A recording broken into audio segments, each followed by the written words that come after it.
Cap au nord, en bord de Manche, et bienvenue chez les Ch'tis. Le Nord-Pas-de-Calais et ses deux départements vont maintenant faire leur cinéma.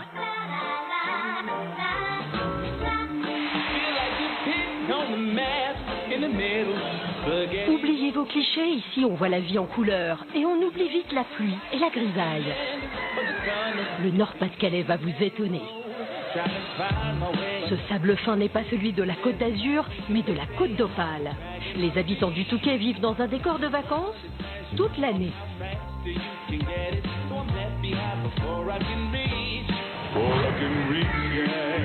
Non loin, Boulogne-sur-Mer, la ville la plus ensoleillée de la Manche. Elle jouxte Calais, dont le majestueux beffroi domine le port, et une superbe plage protégée. Et voici les impressionnantes falaises de Cap Blanc-Nez et Griné qui s'étendent sur 23 km de littoral. Par temps clair, les Anglais nous les envient. L'espèce protégée ici, c'est le moulin des Flandres. Il ne reste que 50 des moulins qui font la fierté des Ch'tis. Enfin, le cœur battant de la région, c'est la ville de Lille, avec sa fameuse Grand Place, lieu de rendez-vous des Lillois. En 2013, le Nord-Pas-de-Calais a remporté la palme de la région la plus heureuse de France. Mais pour les Ch'tis, ce n'est qu'un début. Ils veulent aussi devenir la plus belle région de France. Parce qu'elle est très belle et très agréable. Il manque un peu de soleil, mais le soleil, il est dans le cœur. On a une belle mer, on a tout, on a des beaux villages. Dans le Nord-Pas-de-Calais, on pleure quand on arrive et on pleure aussi quand on en part. On va gagner, on veut gagner. La victoire des Ch'tis dépendra de trois incontournables de leur région. Arras, depuis son beffroi majestueux, jusqu'à ses souterrains les plus secrets. La pêche aux moules, une institution empreinte de convivialité. Enfin, une plongée au cœur de l'histoire, dans les paysages miniers de la région.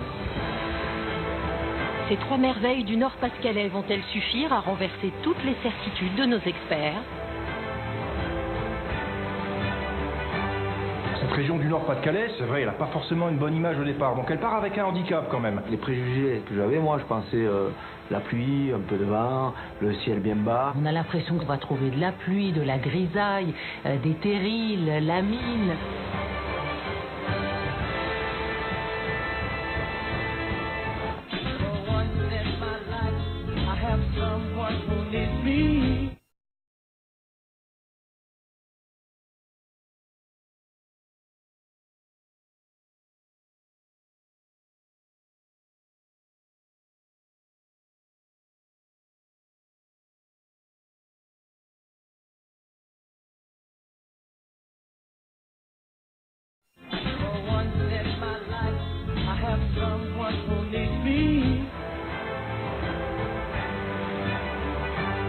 Cette région du Nord-Pas-de-Calais, c'est vrai, elle n'a pas forcément une bonne image au départ, donc elle part avec un handicap quand même. Les préjugés que j'avais, moi, je pensais la pluie, un peu de vent, le ciel bien bas. On a l'impression qu'on va trouver de la pluie, de la grisaille, des terrils, la mine.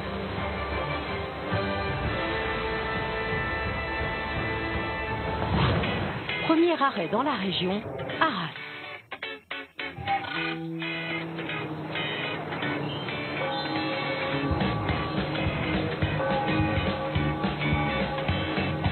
Pour faire taire les mauvaises langues, la ville a décidé d'accueillir notre jury sous un soleil de plomb au pied de son beffroi.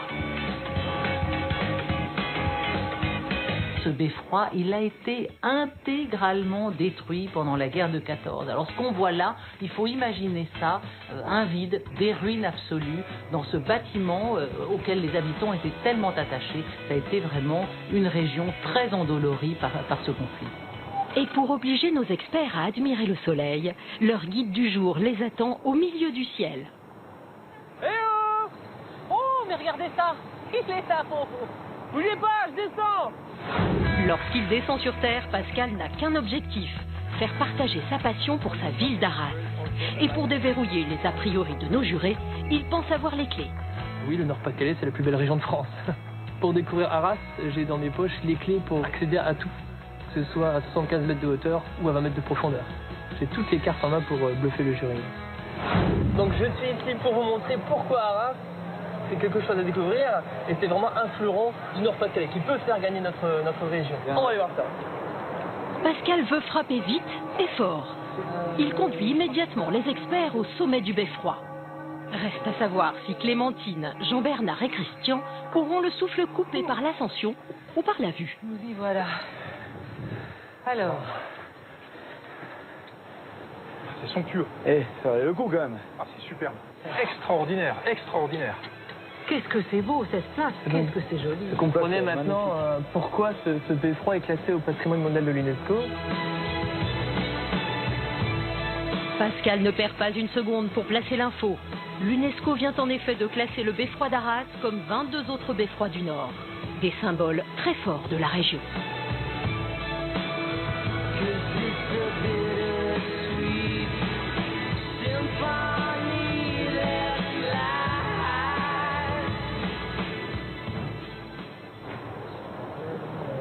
Espérons que nos jurés ont bien profité du soleil d'Arras, car Pascal leur réserve une visite beaucoup moins estivale.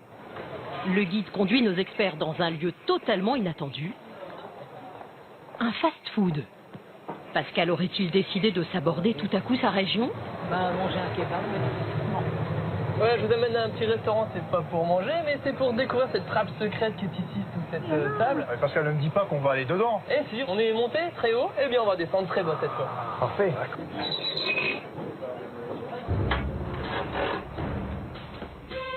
Les jurés s'enfoncent dans les sous-sols de la ville, avec une confiance aveugle en Pascal.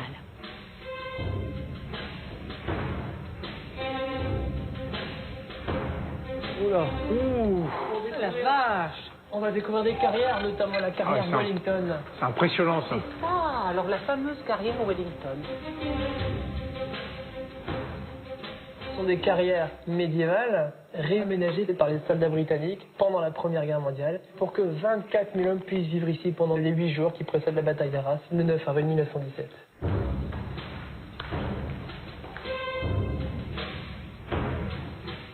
Durant la Première Guerre mondiale, les combats font rage en surface et la ville est en grande partie détruite. En 1917, à 20 mètres sous la terre, les Britanniques et surtout les Néo-Zélandais rassemblent en secret une armée de 24 000 soldats. Pour les accueillir, ils travaillent comme des forçats dans ces immenses carrières de craie qui datent du Moyen-Âge. Ils réussissent l'exploit de creuser en 6 mois 22 km de tunnels dans le but de relier toutes les carrières. L'idée, c'est quoi? C'est de pouvoir transporter des troupes par surprise au plus près des lieux des combats. Alors ici on arrive à une grille qui marque vraiment la séparation entre l'espace qui est visité par le public et un espace qui vraiment n'a accueilli très peu de personnes depuis les 2 guerres mondiales. Donc on ouvre la grille. C'est là. On est privilégiés là. Ah tout à fait. Tout à fait.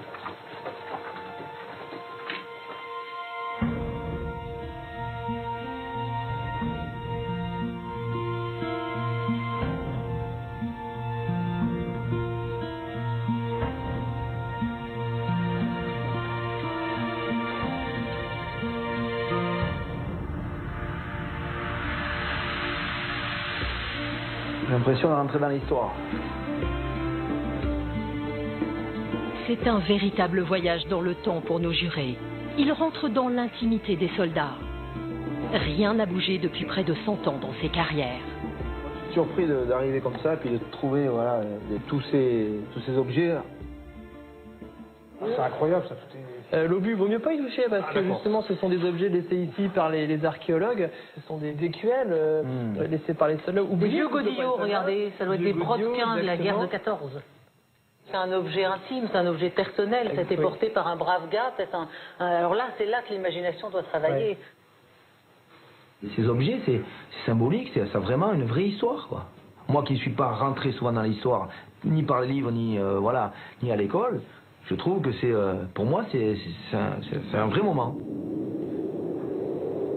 Alors vous voyez l'inscription derrière moi, c'est la sortie numéro 10, un exemple de ces sorties utilisées par ces 24 000 hommes pour s'élancer. Donc là, on est vraiment dans les traces de ces soldats. Ils s'élancent par l'une de ces sorties et ils vont attaquer donc les lignes allemandes qui sont juste en face. Il faut vraiment se mettre à la place de ces soldats qui ont besoin d'énormément de courage. Pour ça, vous voyez, on témoigne ces cruchons de Rome. On se donne de la boisson pour s'élancer avec un peu de folie, donc pour remonter, donc pour repousser tous ces Allemands. Le champ de bataille est derrière. Il est par là. On va avancer juste vers le champ de bataille. Au prix de lourdes pertes, la bataille d'Arras a permis de faire reculer la ligne de front et de désenclaver la ville. Les jurés semblent très émus. De quoi mettre Pascal en confiance. Je pense vraiment que j'ai relevé le défi et j'ai montré qu'il y a des choses à découvrir dans le Nord-Pas-de-Calais et on a vraiment gagné des points là. C'est vraiment une magnifique région à découvrir, hein.